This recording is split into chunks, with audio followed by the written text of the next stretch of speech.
Yan, nood muna tayo ng football game bago papasok ng trabaho.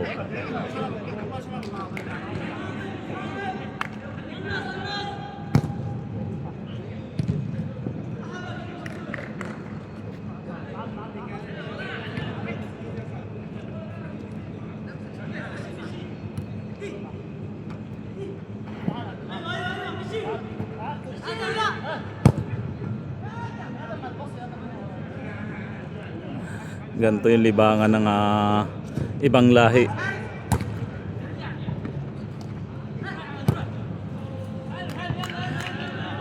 Ayan, kahit may edad na, naglalaro pa rin.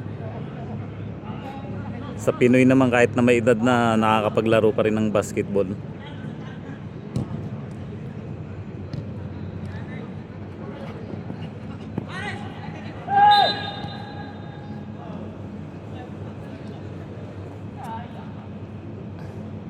Ayan, pasok na sa trabaho.